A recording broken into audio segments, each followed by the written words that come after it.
move on to approval of the agenda.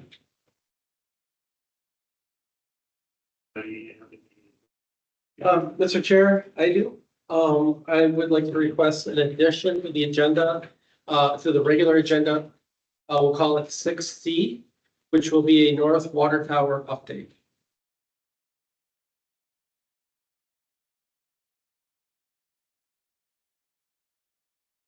Anybody else have anything? Hearing none. Need action? Move to approve the agenda as ready. Seconded. Second, all in favor, say aye. Aye. Aye, that carries. Public comment. Anybody here outside of our guests? Anything ready? Anything for fun? No, sir, I do not have any. Okay, we'll move on to the consent agenda. Are there any items on the consent agenda that anybody wants to discuss further? Add to, take away? I'm good. Yep, nothing in here. We'll need action on that. I move to approve the consent agenda. Second. First and second, all in favor, say aye. Aye. Aye, that carries. Reports. Are there any questions on any of the reports? Yes, I just pay estimate, that's not uncommon for to put a pay estimate. Oh, wait a second, I'm not wrong, I'm sorry. Okay. Yeah, I'll talk about Yeah. the pay estimate during our update. I just thought. Right. Okay, any other, is there any other input on, reports? No. They're all pretty thorough. Appreciative of that, you guys did a nice job. Yep. So we don't need action on that. Do we? No, no, you do not. To regular agenda. Yes, Mr. Chair, so we have Smith Schaefer in here to do a presentation on the 2024 audit. And here, I can hand out. If you just want to sit up at the front there, sure. And then Ed can cycle through your presentation for you. Thank you. All right, well, thank you for having me here today. My name is Jason Miller, the Smith Schaefer and Associates, and we did the audit once again for the Public Utilities Commission. And handed out some hard copies for you as well. I understand you'll have the presentation that I'll run through up on the screen as well. What I'd like to do is what I've done in the past is just a high-level summary PowerPoint presentation of the financial statements. But certainly if you have questions in regards to the larger packet that you received, the actual financial statements, you can stop me as I'm going through. Otherwise, I'll open up for questions at the end of the presentation as well. So with that, I'll start with the PowerPoint presentation. So the first slide that we include in here is in regards to the electric fund operations. So you can see the past 2 years along with the current most recent fiscal year end operations, both the operating revenues, operating expenses, pretty much equal. A little bit of non-operating income, which is really your investment income net of interest expense paid on bonds primarily. A little bit of other income as well. And that brings you to a net change in your overall net position of about $278,000 for 2024. So a positive increase in net position for the year from your electric fund operations. And you can see that compares pretty similarly to the prior 2 years. The next slide then is just a quick slide in regards to your overall cash balance. So we break it up with the different colors for each year. In the bar there, you can see you have your general cash in the green portion of the bar, your capital improvement cash, the blue portion, and then you have some restricted cash, restricted for reserves, as well as for debt retirement. That would be the kind of the orangish portion of the bar, as well as the gray portion. And then over to the right, you can see we have just a little bit of a summary of your change in cash for the year, your overall change in cash. So your cash from operations, this would be your receipts from your customers, your payments to your vendors. It would not include depreciation expense because that's a non-cash item. And it would include miscellaneous other operating type of cash changes. So that's the first line item. And then we adjusted for things like capital expenditures. So you had some significant capital expenditures in 2024, $2.4 million. Your payments of debt service, so your principal payments on your debt, and as well as interest. Your investment income is obviously an increase to your cash balance as you transfer that money to the cash. Purchases of investments, so we segregate, excuse me, we segregate cash from investment. So when you're purchasing the investment, that becomes a decrease in cash. So it's still in the overall coffers of the organization. It's just put into investments rather than cash. So that's how you came to an overall decrease in cash. But really, that decrease is a result of planned capital expenditures as well as increasing your investment balances. When you factor in or talk about depreciation and all the merits, it just seems like it's different. I don't know. Ways, I mean, I know it has to be accounted for, don't get me wrong, it's not quite there. Yep. But that's not an actual cash flow, so, I mean, it's an accounting of money out spent. Correct. Like me like that. So for example, those capital expenditures we show here of 2,422,000, that's actual cash out the door when you're purchasing these capital type of assets. So assets that have longer lives, you know, like equipment and furniture, whatever the case might be.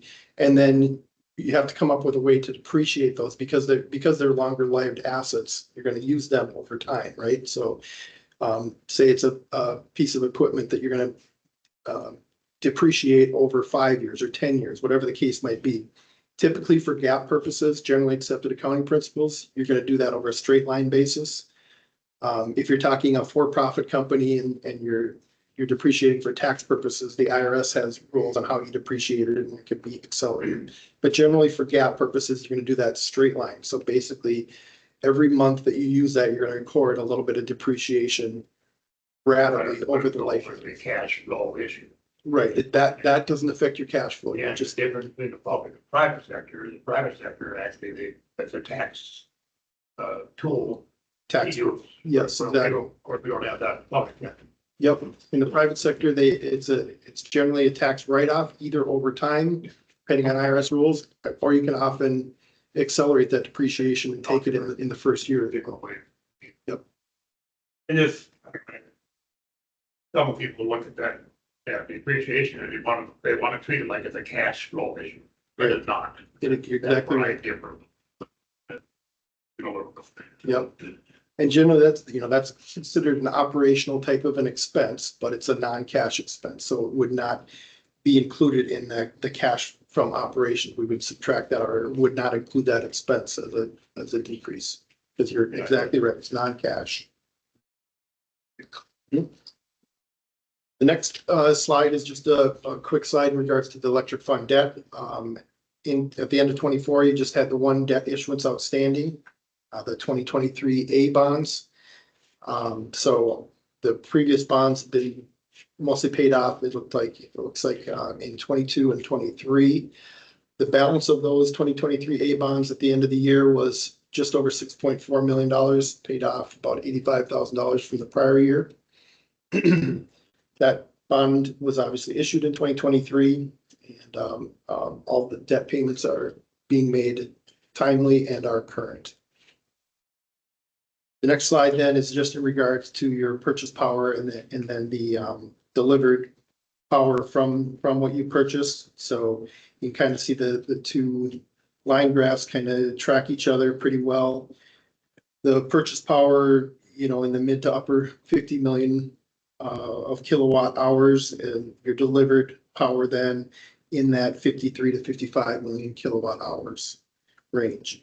And then the final point on this slide is just your line loss percentage. Again, very, very good line loss percentage comparative to what you would expect at 5% for 2024. And you can see the trend there from the last 3 years. Next, we'll flip over to the water.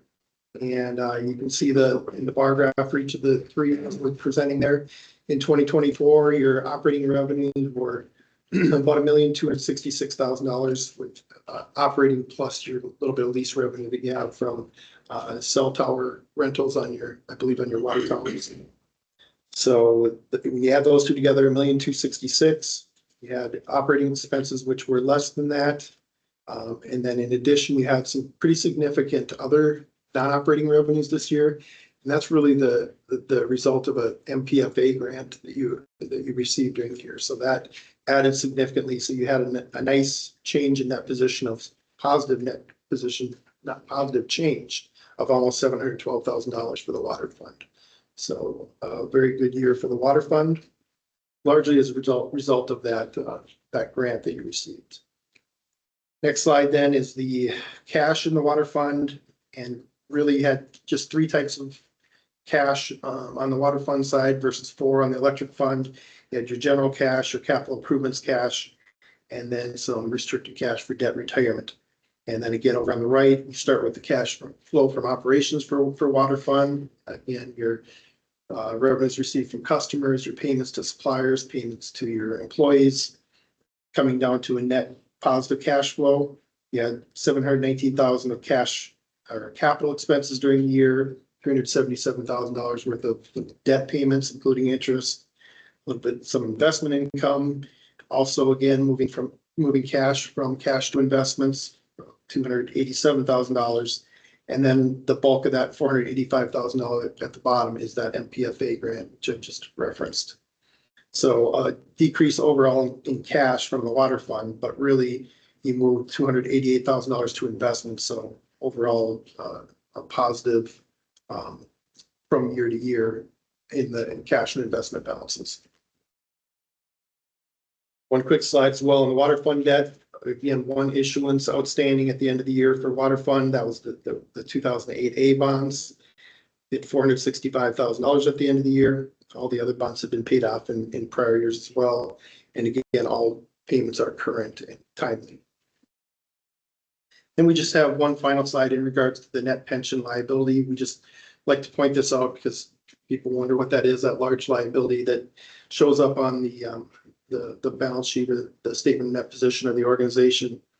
And you'll see it's actually come down quite a bit at the end of 2024 to a balance of just under $482,000. This is really as a result of the market that we've seen in the last couple of years, the positive results we've seen as far as investment income and the like.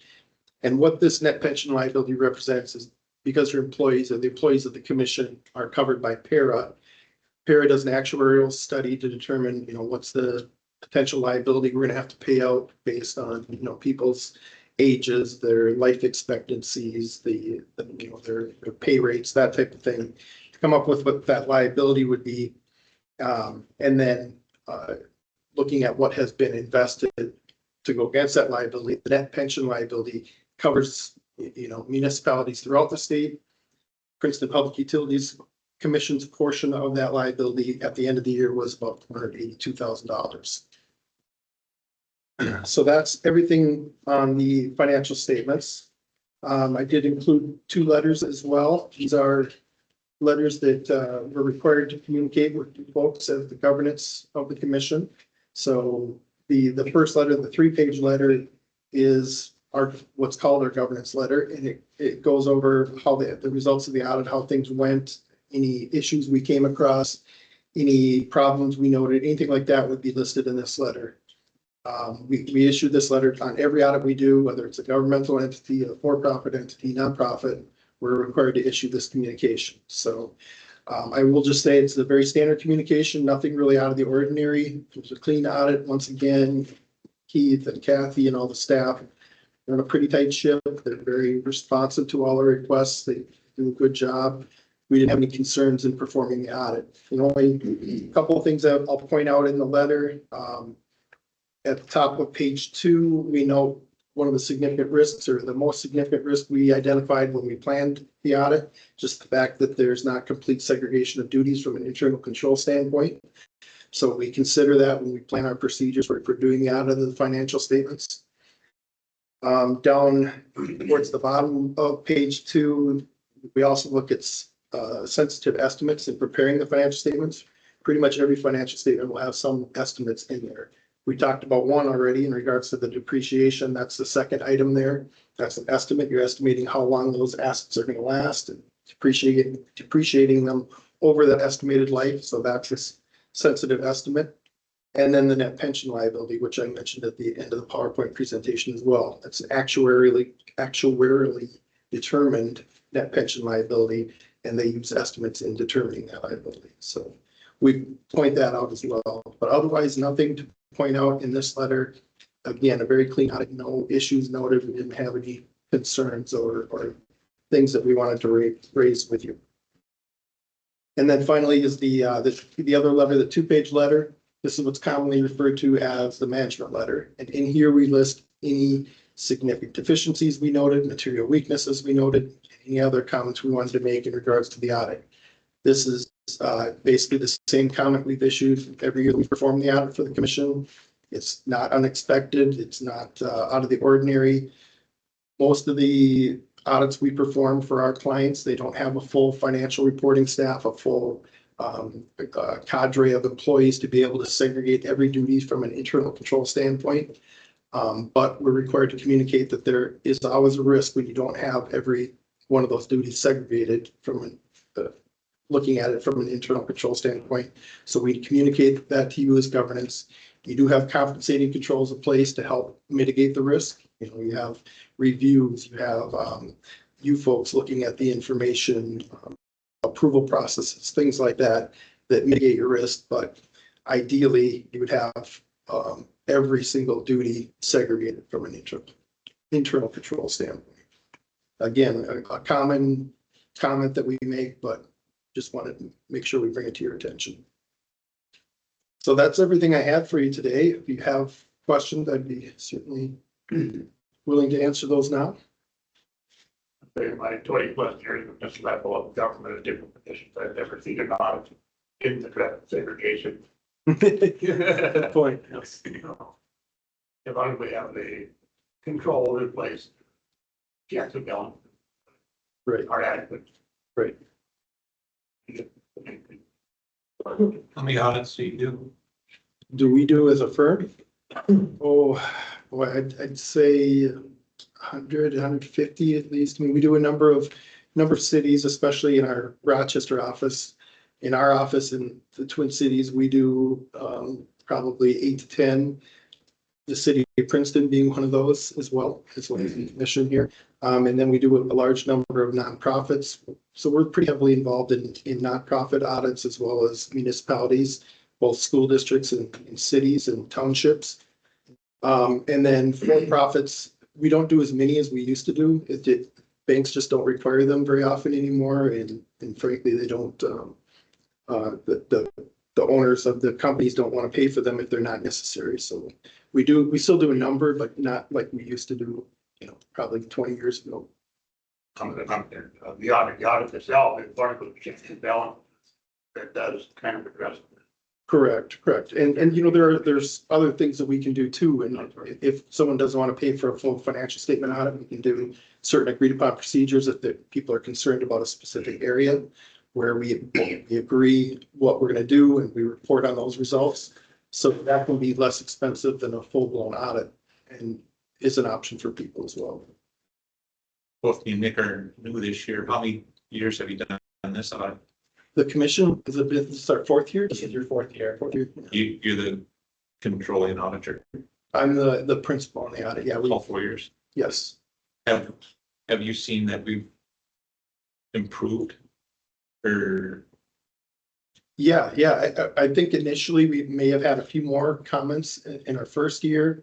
And those were addressed. So you can see that we've left the only one that's really applicable to you guys as well. I think, you know, again, I think Keith and Kathy run a pretty tight ship, so I don't think has been much need for a lot of improvement, but certainly I think the processes are good and in place. And we get calls from Keith and Kathy quite often. So how should we handle this? Or is there something we can do to improve this process? And we're always trying to help out in that regard as well and as necessary. I will also share, we are very hopeful that by converting to civic systems in August, that the auditors will be able to get more data electronically and directly. You already do that with the city. Right. When you do their audit. So I think we're doing a lot of things internally to streamline, and even, I think it'll make this process even quicker. Right, and not only for our interaction, but for you guys as well, probably provide some additional information that would be helpful for you as well in the future. Are you familiar with this new system? I'm not familiar with that system specifically, but I'm sure if I asked around, that maybe Would it address some of the internal control issues? it won't address segregation of duties because you need bodies for that to be able to do that, but it certainly can provide additional controls to help mitigate your risks again. I should know that, how many years have you been with the city? The city of Princeton, Yeah. the city of Princeton, we actually did commission first, and then we got the city of Princeton the next year. So I think this is our third year with the city of Princeton. But we've been doing city audit since before. I read the overlap, but I think it's probably two city functions. Give you a little bit of knowledge. Right. Yeah, it's certainly helpful because actually the commission's financial statements feed into the cities. So we report the activities of the commission as well and the city's financial statement. So it is definitely helpful. How do you see us doing? I know Keith, they've been doing a great job. Do you see any spot that we could improve more on with our investments or with our, how we, Yeah, it's always tough. Municipalities generally are more conservative on their investments for good reason, right? The public faith, you want to be conservative. But, I'm not as conservative with my investing, so it always seems like you could be doing more, but really your duty is to the citizens, so you have to be conservative. Otherwise, you have very strong balances, very strong net position. I think it's a well-run organization, very thoughtful, very, putting the thought into the capital needs in the future. You've got a plan going forward. I don't see any red flags. I think it's, compared to other utilities that. correct. Not only other utilities, but just our other clients in general. They say you do a few townships, it's not related to this. Townships, We do, yes. and the guy with one township, just, they won't spend the money for audit, and they need it. Yeah, well, and I don't know that township. if they get over a certain size, the state will require them to get an audit. It's just a lot of firms have gone away from auditing the smaller cities and townships, so it's harder to find some. What is the break point? I believe it's 2,500 in population, I think is what the requirement is. I'm fucking deal. You have to get it. Okay, anybody else have anything? Oh, thank you. Yeah, Appreciate your report. yeah, thank you very much for your time, and once you approve it, then and Jenna may have already sent you the management representation letter, so we'll just get that signed, basically stating that he's provided us all the information and been responsive, and then we'll be able to issue finals. Good presentation. 10% off next year's. I wish I could do that, I really do. All right, thank you all for your time. Need action to accept the report. To approve the 2024 audit. So move. Motion. Second. Second. Any other questions? Discussion? Hearing none, all in favor, say aye. Aye. Aye. Code carries. Okay, base need. Thanks, Benny. What years? Thank you.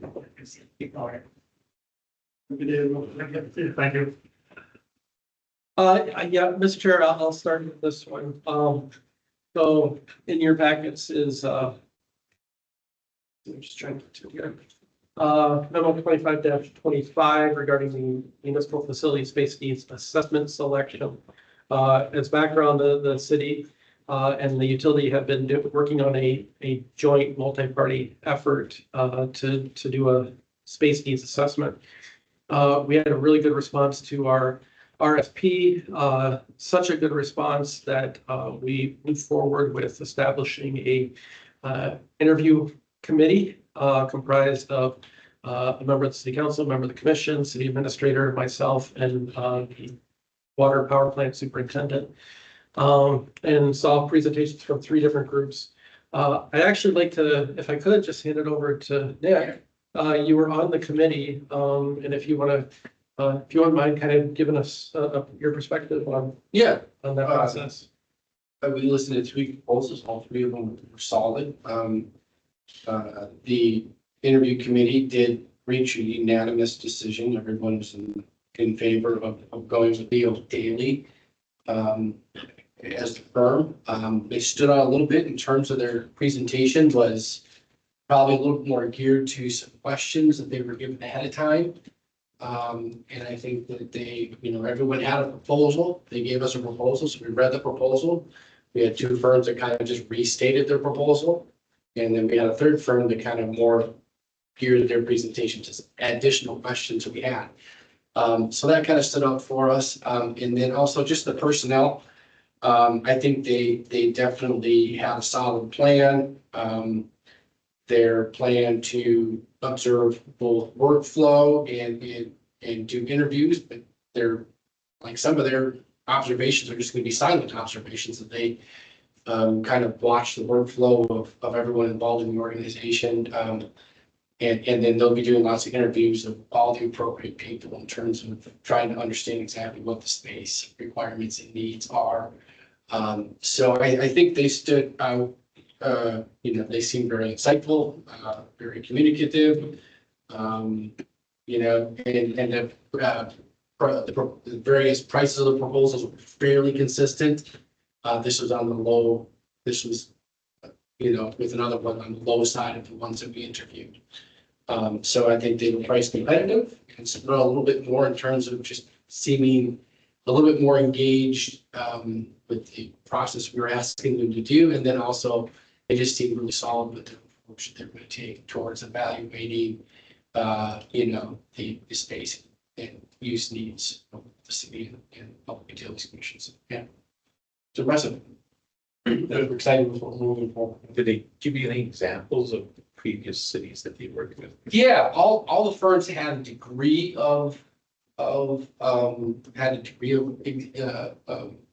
relationships and work with various municipalities and public utilities where Leo Daly probably, I think, had a little bit more. Wold was right there too, though. Yeah, lots of good, relevant experience in both municipal and public utilities work. Yeah. Leo A. Daly is currently working with Elk River Municipal Utilities on their power plant remodel. And they also did the Town of Public Utilities remodel of their power plant into their office building. Any positive feedback from you? I didn't reach out to them, but I just don't, I know both I know the general managers of both utilities, and I've never heard them say anything negative about the process they were going through. They're also full. Their firm has a full offering in terms of architectural, structural, mechanical, electrical. They have all of those insight internally, so they don't have to go out and connect with other companies to get advice or input on any of those. So they have all those resources in house as well. So so there. I mean, it's a full, complete service. Just my working in the construction industry, I see them frequently, and they just do a solid job too. Also, you've heard before. Them and yes, we do very long projects. Both of them, I was working here. They probably had a good presentation, I was assuming. They did. It was solid. It was just Yeah, I'm not taking a position, don't get me wrong. We are familiar with both here in town. We talked about, they had a list of past work they had done, and Brooklyn Center, city of Brooklyn Center was one of those And my niece happens to be the finance director of Upland Center. So I did talk to her last few days. It must have been before her time here because she wasn't very good name. But I wouldn't be surprised if she does do some days. I didn't ask her to, but she's, it wouldn't surprise me if she did, so. I guess, no. Once you're selected, get into this, is the hiring committee gonna have to get back together next to that? There's really not a time for that. It is, So that would be reported like you know, Michelle. Right.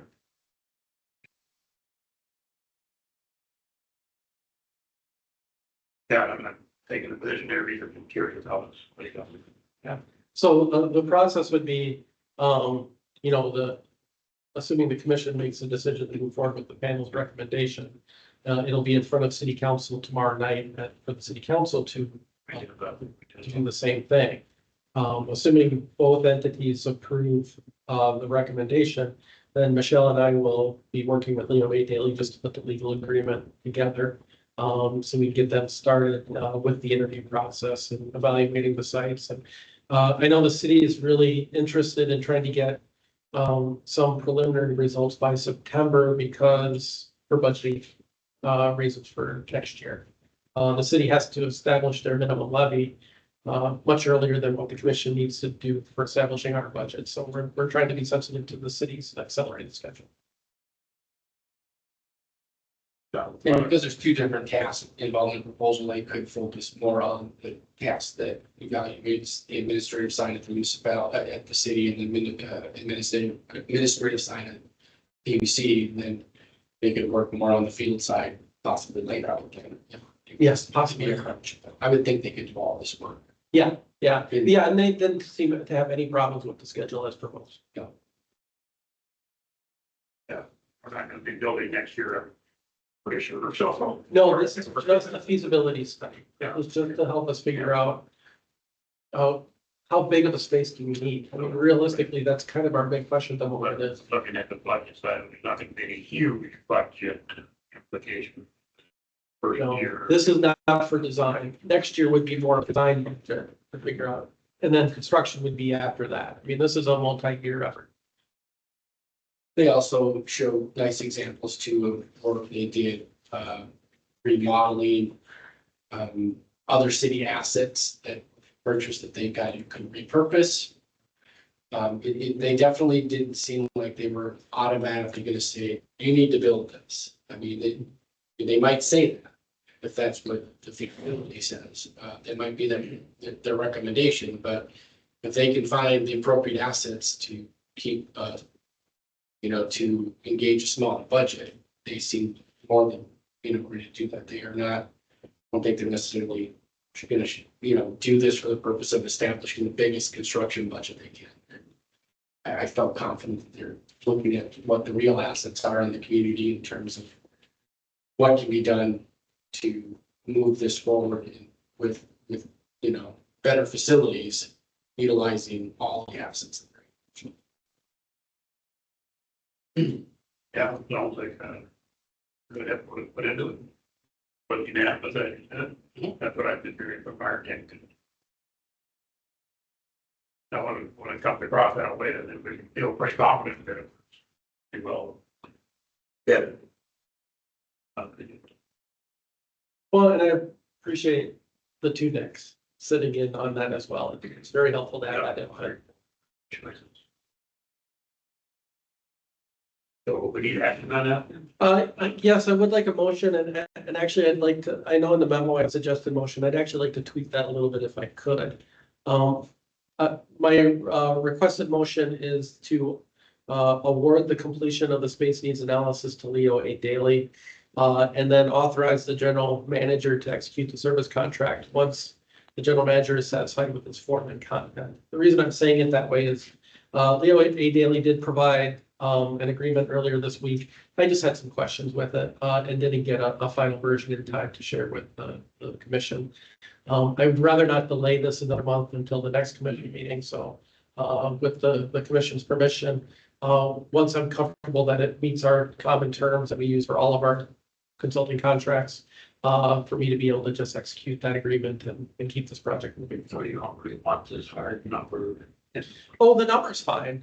But I'm just suggesting that, yeah, just to be clear, that the commission is authorizing the general manager to execute the contract. I'm assuming you get minor feedback after your initial at the contract. Nothing, no major items, right? No, and they agreed with my changes. I just didn't get it in time to share it. Okay. Spanish stuff. They took, you know, it's pretty difficult. They take Technically, it's fine. Yeah, they take their boilerplate contract and then they just kind of insert a name. Because well, my biggest concern came under the fact that this is a joint party agreement. So when they referred, they just put in both the city and utility as a client. I would prefer to have separate agreements. You know, one between Leo A. Daily and the utility and one between Leo A. Daily and the city. So that if, you know, if things happen, that's beyond the control, you know, if one of the parties is late or decides to terminate it, it doesn't impact the other party from continuing on a process that they find to be successful. So it was just separating the agreement instead of just trying to do one all-encompassing agreement, which I didn't think quite fit with their boilerplate language, to just separate the two and just give us each our own agreement. That was really the big. That functionality of it doesn't, you know, Everything, the commission has seen the proposal, everything in there is what Leo really is still, you know, that's what they're most to do. talk about separation, so. Yeah, that's a good point. We do have to be a little bit careful with that separation, I think. And be building the city. Yeah. In general. Yeah, the legal language didn't quite fit when you have more than two parties involved. And that's really what it came down to. And they used their boilerplate.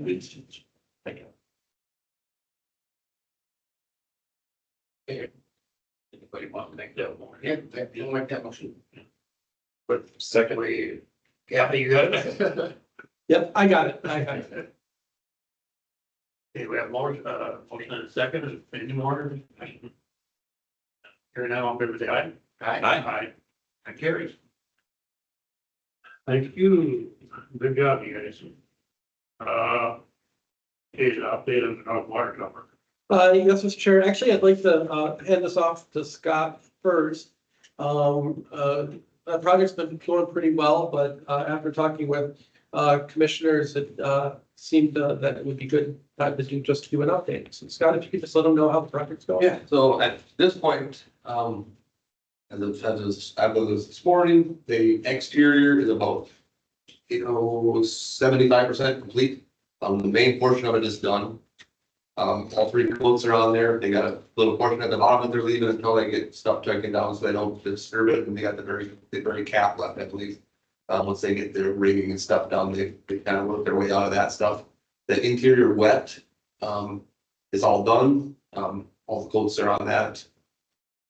It's in the curing stage right now, so it's moving along super good. I mean, they've got it's kind of the major completion. They're kind of hoping to have the containment torn out and everything by the 4th. So that it'll be kind of next week or two there will be getting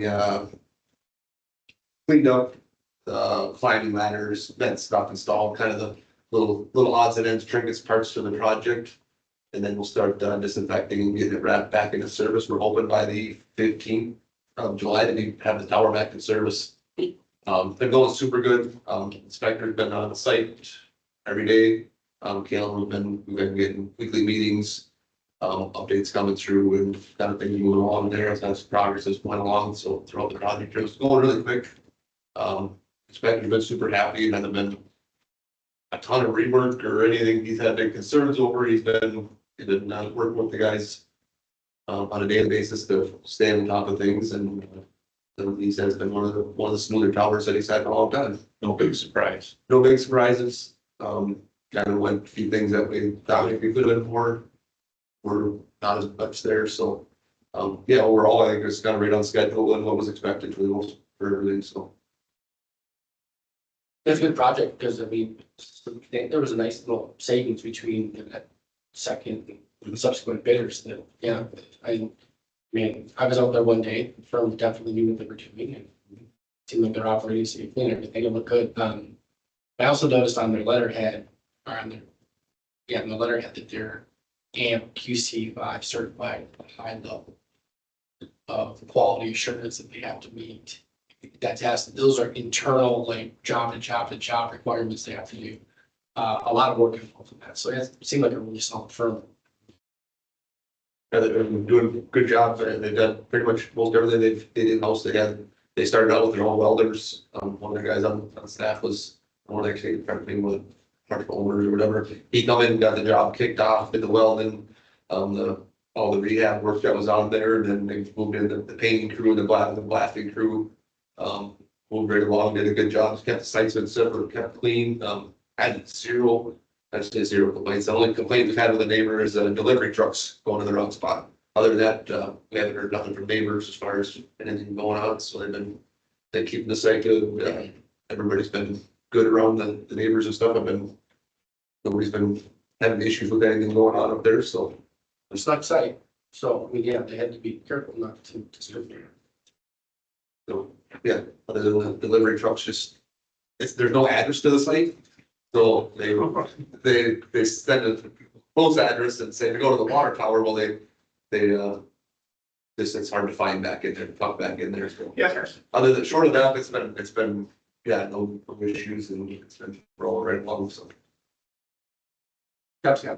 As you are a neighbor right there, I paid for the photographer and doing a nice job of posting in progress.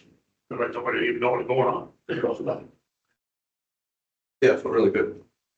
We're open, say that, open by the 15th, they're right around there to get it back to level. There's a, Had to compromise any of the distribution or anything. it's completely isolated at this point, so we'll start the whole disinfection process. They wash it all out. Scrub it all down essentially inside, and we'll fill it. We chlorinate it to a certain point. Check it again, fill some more, do another test, flush some of that out.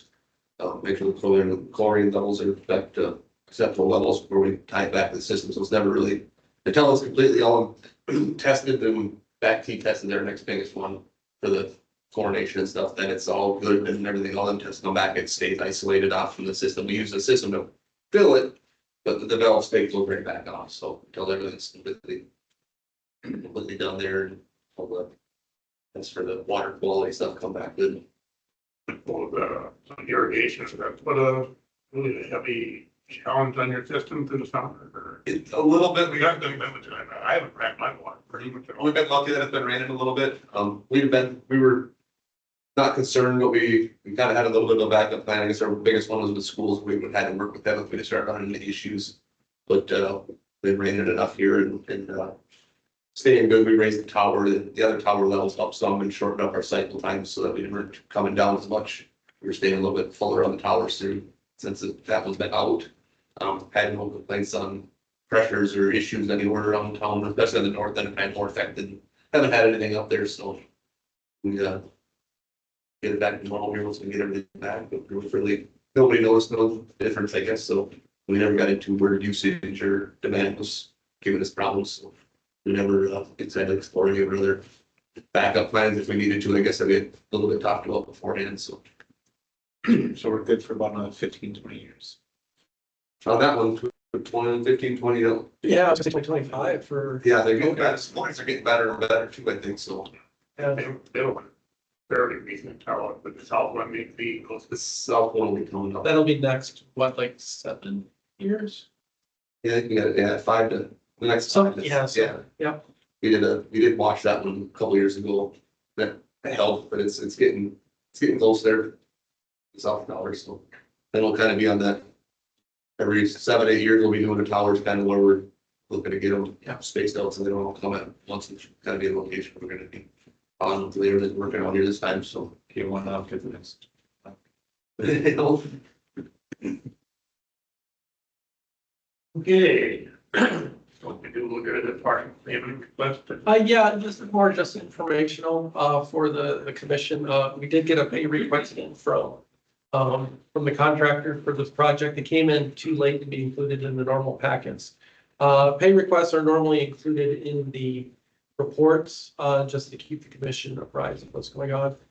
This is an approved project, so, normal practice has been just for us to process it and get the payments out and then just keep the commission informed. So, did want to just take an opportunity to kind of give everybody an update, kind of show that the first pay request, this is the first one for this project. It's also of some significant dollars. It's, I think, 236,000, if I remember correctly. So just want to be transparent. Just want you guys to know what's going on.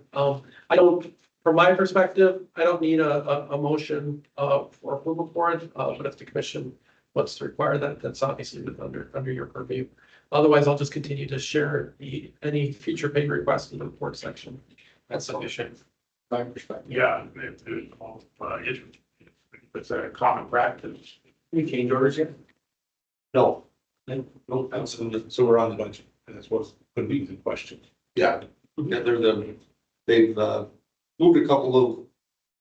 Say moved hours around, but had some extra hours on grinding time. I think was the one that we were just talking about there that they used for some extra prep work. Kind of keeping it balanced and kind of moving some stuff around a little bit where they had extra time here to take care of another little area that they run across throughout the project. So they've been working with that and everything that's come through that's been unexpected or the changes on anything. And final payment will be after watch that of some kind or. KLF's managing all of that for us, doing the verifications and all that. Oh, it doesn't need any action, I guess. Any other questions? Here, I guess that brings us to the last item.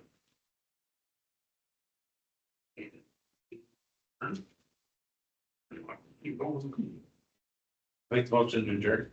Second. That motion is second to adjourn, all in favor, say aye. Aye. Carry.